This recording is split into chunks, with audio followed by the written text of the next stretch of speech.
Practical परीक्षा के लिए वाइवा की तैयारी और बोर्ड परीक्षा में अति लघुत्तरी प्रश्नों की तैयारी इस वीडियो के माध्यम से करेंगे।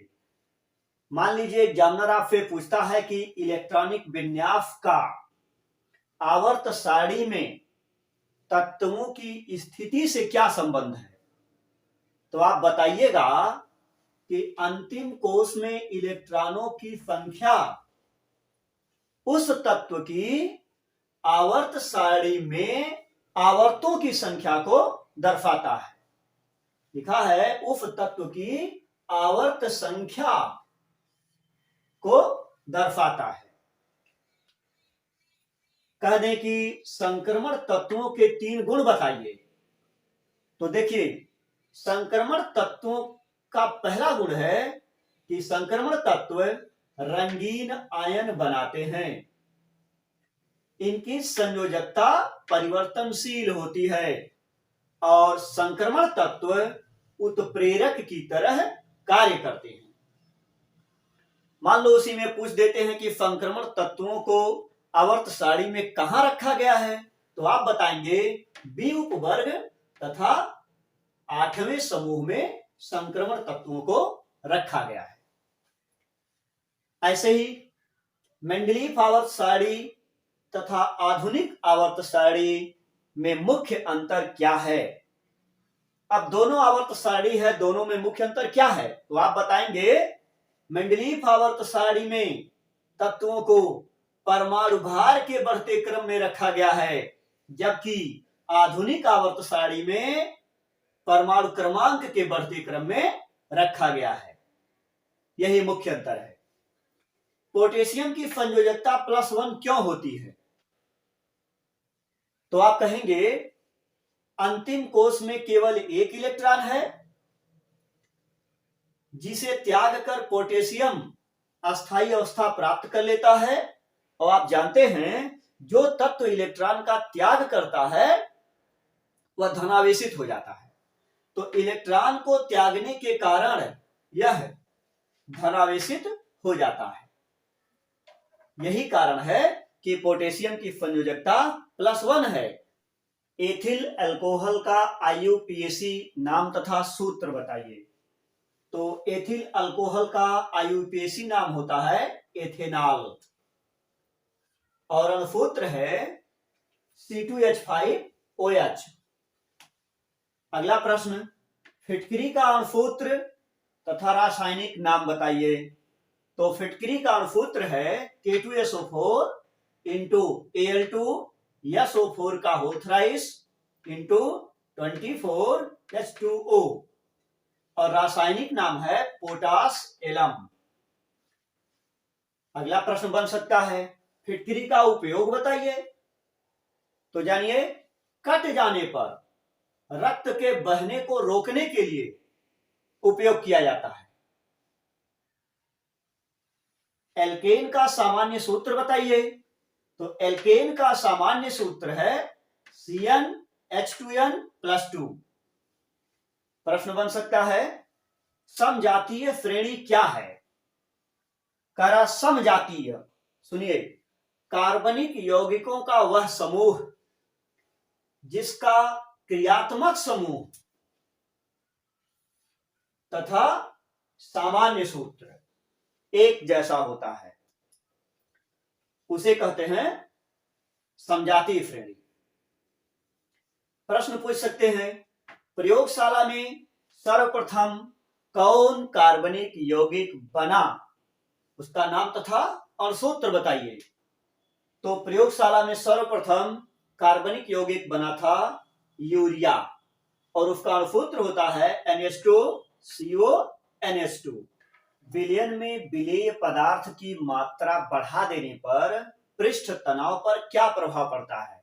कोई विलयन है, उसमें विलेय पदार्थ और डाल दिया गया, जैसे चीनी का घोल है उसमें और चीनी डाल दिया गया, तो पृष्ठ तनाव पर क्या प्रभाव पड़ेगा, पृष्ठ तनाव बढ़ जाएगा, पृष्ठ तनाव बढ़ जाएगा।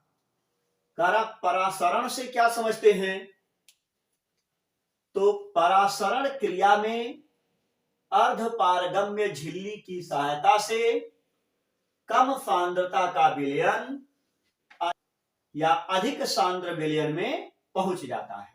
क्या कारण है कि किशमिश पानी में फूल जाती है? तो देखिए, किशमिश अंदर बहुत गाढ़ी होती है और पानी में डालेंगे तो किशमिश के ऊपरी सतह पर उपस्थित पतली झिल्ली द्वारा पानी किशमिश के अंदर भर जाता है। पानी किशमिश के अंदर भर जाता है, इसलिए किशमिश फूल जाती है।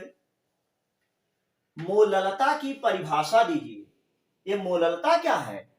किसी विलयन की सांद्रता व्यक्त करने का एक साधन है। देखिए, किसी विलयन के 1 किलोग्राम विलायक में, कोई विलयन है उसका 1 किलोग्राम तौल लीजिए। 1 किलोग्राम विलायक में विलेय के मोलों की संख्या विलयन की मोललता है। अगला क्वेश्चन देखा जाए। मोलरता से क्या समझते हैं? इसमें क्या है, ध्यान देना है। मोललता में 1 किलोग्राम विलायक में और मोलरता में क्या है, 1 लीटर विलयन में, 1 लीटर विलयन में घुले मोलों की संख्या को उस विलयन की मोलरता कहते हैं। मोलरता का मात्रक मोल प्रति लीटर है, जबकि मोललता का मात्रक मोल प्रति किलोग्राम है। मोलरता को कैपिटल एम से प्रदर्शित किया जाता है। तो देखिए, उत्प्रेरक किसे कहते हैं और उत्प्रेरक विष किसे कहते हैं? वह पदार्थ जिसे मिलाने से अभिक्रिया की दर बढ़ जाती है, उत्प्रेरक कहते हैं। लेकिन जिस पदार्थ को मिलाने से अभिक्रिया की गति मंद हो जाती है, धीमी हो जाती है, कम हो जाती है, उस पदार्थ को उत्प्रेरक विष कहते हैं। अक्रिय गैसों की संयोजकता या इलेक्ट्रॉन बंधुता शून्य क्यों होती है? क्योंकि अक्रिय गैसों का अंतिम कोश पूर्ण रूप से भरा होता है, पूर्ण रूप से अस्थायी अवस्था प्राप्त किया होता है। उत्कृष्ट गैसों के आयनन विभव के मान उच्च क्यों होते हैं? देखिए, उच्च अस्थायी विन्यास के कारण हो गया, उच्च अस्थायी विन्यास के कारण आयनन विभव का मान उच्च होता है और विन्यास का प्रकार है NS2 NP6। P कोष भी भरा है और S भी भरा है। विरंजक चूर्ण, जिसको ब्लीचिंग पाउडर कहते हैं, का सूत्र तथा रासायनिक नाम बताइए। तो सूत्र है, विरंजक चूर्ण का सूत्र है CaOCl2 और इसका रासायनिक नाम है calcium chlorohypochlorite. Calcium chlorohypochlorite. Diethyl ether का अणुसूत्र बताइए। अगर ऐसा पूछा जाता है तो आप बताएंगे C2H5O C2H5। प्रश्न पूछा जाए फिनाल का सूत्र बताइए, तो याद रखिए C6H5OH। चीनी, ग्लूकोज तथा इंसुलिन का सूत्र बताइए। इनमें से किसी का भी पूछा जा सकता है। तो चीनी का सूत्र बताएंगे C12H22O11 और ग्लूकोज का सूत्र बताएंगे C6H12O6 तथा इंसुलिन का सूत्र है C6H10O5। अगला प्रश्न, परमाणु तथा आयन में क्या अंतर है? ध्यान दीजिए, परमाणु उदासीन होता है, परमाणु पर किसी प्रकार का आवेश नहीं होता है, जबकि आयन आवेशित होता है। आयन धनावेशित होगा या ऋणावेशित होगा। H2S विलयन क्षारीय होता है अथवा अम्लीय। तो H2S का जलीय विलयन अम्लीय होता है। H2S विलयन की प्रकृति अम्लीय होता है। तो इस प्रकार से हम लोग इस प्रकार के कुछ इंपॉर्टेंट प्रश्नों को याद रखकर प्रैक्टिकल की परीक्षा में वाइवा दे सकते हैं।